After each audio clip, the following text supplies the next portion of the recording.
सबसे पहले मैं जो कश्मीर का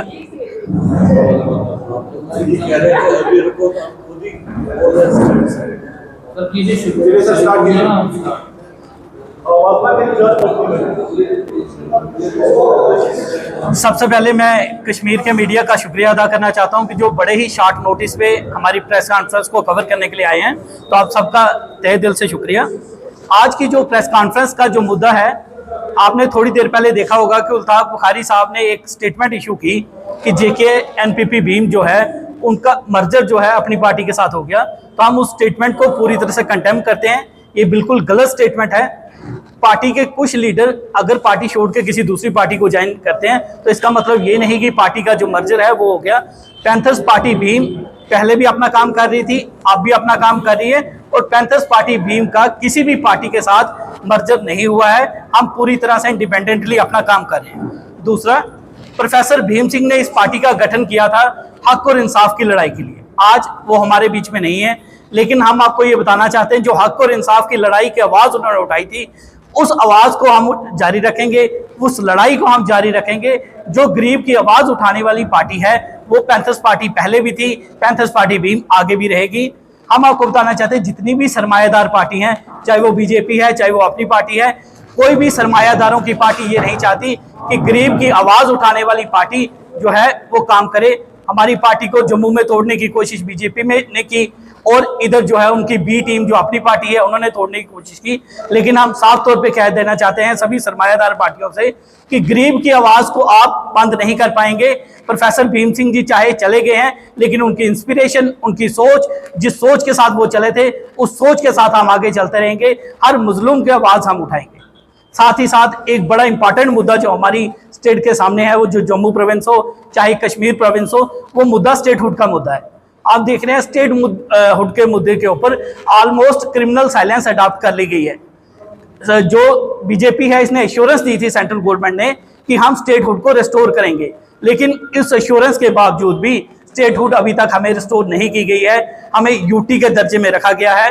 एनसी सरकार को लोगों ने मैंडेट दिया, हमें उम्मीद थी कि एनसी सरकार जो है मुखर होकर बोलेगी, बड़े वाइसफोर्स तरीके से बोलेगी और इस मुद्दे को उठाएगी कि हमारी स्टेटहुड वापस की जाए।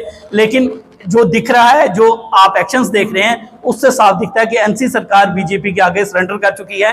बीजेपी के आगे एनसी कुछ कर नहीं पा रही है। जो एलजी साहब हैं वो ट्रांसफर कर देते हैं, उमर अब्दुल्ला साहब को पता भी नहीं होता।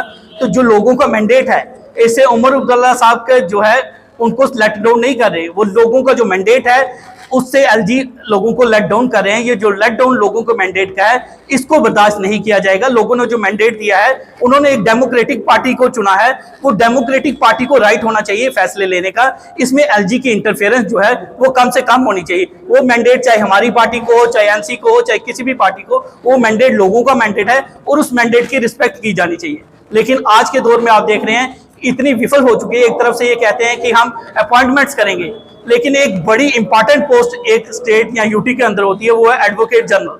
9 महीने इस सरकार को बने हो गए हैं और 9 महीने में ये सरकार एडवोकेट जनरल तक अपॉइंट नहीं कर पाई, क्योंकि बीजेपी से इनको अप्रूवल लेना है। लगता है जिसको एनसी गवर्नमेंट एडवोकेट जनरल बनाना चाहती है उसको बीजेपी अप्रूवल नहीं दे रही, और जो बीजेपी बनाना चाहती है उसको एनसी अप्रूवल नहीं दे रही, जिस वजह से हमारी जो यूटी है पिछले 9 महीने से बिना एडवोकेट जनरल के है। और साथ ही साथ अभी तक हमने एक आरटीए लगाई थी, उसमें से ये पूछा कि हमारी जीएंडके की कैपिटल कौन सी है, तो ये सरकार ये भी नहीं बता पा रही कि हमारी जीएंडके की कैपिटल कौन सी है। तो जो एलजी और स्टेट गवर्नमेंट, यूटी गवर्नमेंट है, इसके बीच की लड़ाई में जो है गरीब आदमी पिस रहा है। गरीब के साथ जो करप्शन जो थी पहले जैसे थी, रेवेन्यू डिपार्टमेंट में, पुलिस डिपार्टमेंट में, किसी भी डिपार्टमेंट में, गरीब उसी तरह से जो है पिस्ता चला रहा है। तो हम ये कहना चाहते हैं कि गरीब की लड़ाई, हक इंसाफ की जो लड़ाई प्रोफेसर भीम सिंह जी ने शुरू की थी, हम उस लड़ाई को जारी रखेंगे। जहां जहां जिसके साथ नाइंसाफी होती है, बिना धर्म, बिना रीजन, बिना रिलीजन जाने हम उनकी लड़ाई लड़ने के लिए तैयार हैं। आप लोग हमारा साथ देते हैं तो हम हक इंसाफ की लड़ाई को, गरीब की लड़ाई को पाए तकमील तक पहुंचाएंगे।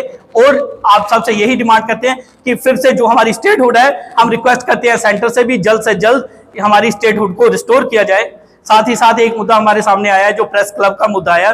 प्रेस क्लब, जिसको प्रेस को हम कहते हैं फोर्थ पिलर ऑफ डेमोक्रेसी, और फोर्थ पिलर ऑफ डेमोक्रेसी को श्रीनगर के अंदर आपने एक बिल्डिंग अलॉट की, और बिल्डिंग अलॉट करने के बावजूद आपने वो बिल्डिंग उनसे ले ली। आज किराए के जगह पे हमारे जो प्रेस क्लब कश्मीर का है उनको किराए की बिल्डिंग से ऑपरेट करना पड़ रहा है, तो ये सरासर गलत है। ये डेमोक्रेसी का एक किस्म से मर्डर है, क्योंकि फोर्थ पिलर ऑफ डेमोक्रेसी को अगर आप प्रॉपर्ली अकोमोडेट नहीं करते हैं तो आप डेमोक्रेसी के बिलीव नहीं करते, आप डेमोक्रेसी के खिलाफ खिलवाड़ कर रहे हैं। देखिए देखिए पार्टीज ऐसी होती हैं, पार्टीज में लीडर्स का आना जाना लगा रहता है। आप देख रहे हैं एक जमाने में जो कांग्रेस के साथ चलते थे वो सारे बीजेपी के साथ चले गए। तो पार्टीज लोग चेंज करते रहते हैं, पार्टी आइडियोलॉजी होती है, पार्टी कोई लोग नहीं है, कोई शरीर पार्टी नहीं होती। जो आइडियोलॉजी है वो पार्टी है।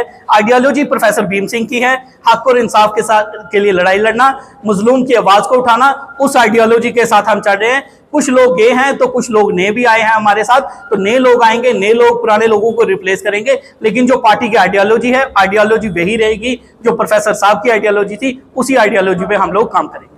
अभी आपने ब्रीफ किया fourth pillar of democracy media को, जी ठीक है, ये कॉन्स्टिट्यूशन के अंदर कहीं भी ये सब्जेक्ट नहीं है कि ये फोर्थ पिलर इसको डिक्लेयर किया गया हो, या इसके राइट्स की बात की गई हो, या इसकी सॉलिडिटी, इसकी सिक्योरिटी की बात की गई हो। हाउ कैन यू से कि it is a fourth pillar of democracy? You see everything is not defined in the constitution of India. Constitution of India की अगर आप एक लाइन पढ़ें, जो आर्टिकल 21 है, ये सबसे छोटा आर्टिकल है, आर्टिकल 21 जो है राइट टू लाइफ। इस आर्टिकल को अगर आप डिफाइन करते जाएं तो सुप्रीम कोर्ट ने न्यूमरस जजमेंट्स इसके ऊपर दिए हैं।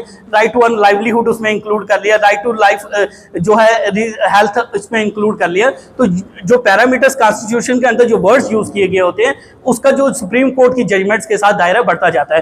तो जो आमतौर पर जो प्रेसिडेंट माना जाता है, सबने माना है आज बेसिकली राइट टू जो आपका स्पीक है that is dependent upon right to information.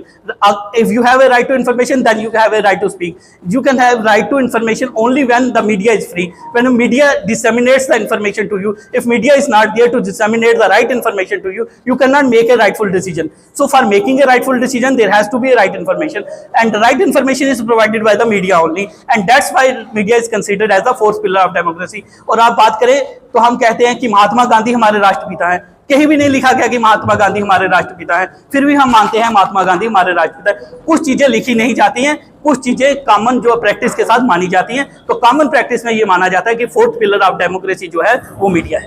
अगर ये फोर्थ पिलर है तो इसको बाकी तीन पिलर्स के मुकाबले में बेनिफिट्स क्यों नहीं दिए जा रहे? बेसिकली एक तो इसमें यूनिटी, बिल्कुल फोर्थ पिलर हो गया।